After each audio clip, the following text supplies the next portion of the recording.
Vote ایک گواہی ہے. جب تو کسی کو ووٹ دیتا ہے تو کہتا ہے تیرے سیاہ سفید میں تیرے ساتھ ہوں. پھر کس طرح تو کہتا ہے کہ اس نے ظلم کیا میں موجود نہیں تھا. بڑا لوگوں نے برا بلا کہا نا, حکمرانوں نے ختم نبوت پہ یہ کر دیا وہ, تو میں کہتا ہوں وہ تو سارے ٹھیک ہے, غلط تھے تو ان کو ووٹ دینے والے. انہوں نے کس مسجد میں آ کے توبہ کی؟ انہوں نے کہا آ کے اپنے نفل پڑھے اور کہا ہم سے غلطی ہو گئی ہم بھول گئے. وہ کدھر ہیں وہ لوگ جو ان کو سپورٹ کرتے ہیں؟ یہ خود آ جاتے ہیں. ہمیں نہیں پتا کہ جس کو ہم ووٹ دے رہے ہیں وہ ظالم ہے.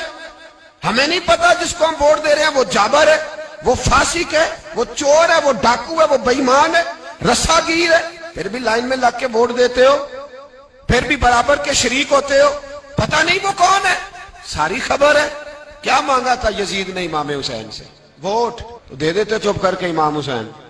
مسجد نبی میں بھی تو جمعہ پڑھاتے تھے, مسجد نبی میں جمعہ پڑھاتے تھے, مدینہ شریف میں مصطفیٰ کے جانشین تھے.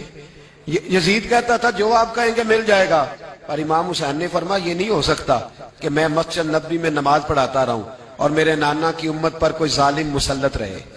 یہ نہیں ہو سکتا. ووٹ مانگتا تھا, ووٹ. تجھے ووٹ کی قدر کا نہیں پتا؟ امام حسین نے 18 سال کے نوجوان سے لے کر 6 مہینے تک کا علی اصغر قربان کر دیا, پر ظالم کو ووٹ نہیں دیا. تیرا کیسے حوصلہ پڑتا ہے؟ پھر تو 10 محرم کی دیگ بھی پکاتا ہے.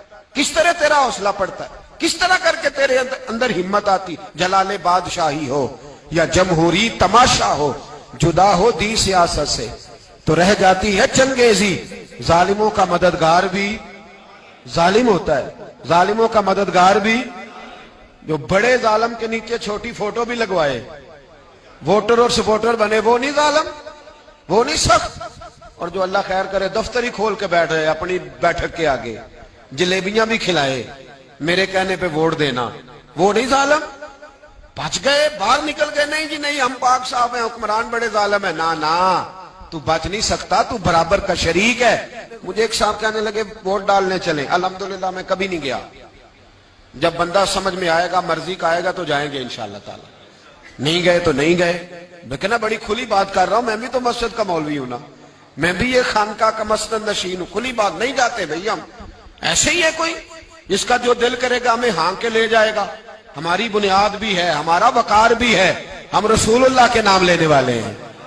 ایسے ہی جس کا دل کرے آگے لگا کے لے جائے. کیا مطلب ہوا اس بات؟ نہیں گیا. ایک صاحب کہنے لگے ووٹ قوم کی امانت ہے, تو امانت ضائع نہیں کرنی چاہیے. میں نے کہا ضائع نہیں کرنی چاہیے, پر بے ایمان کو بھی امانت نہیں دینی چاہیے, ورنہ زیادہ ضائع ہو.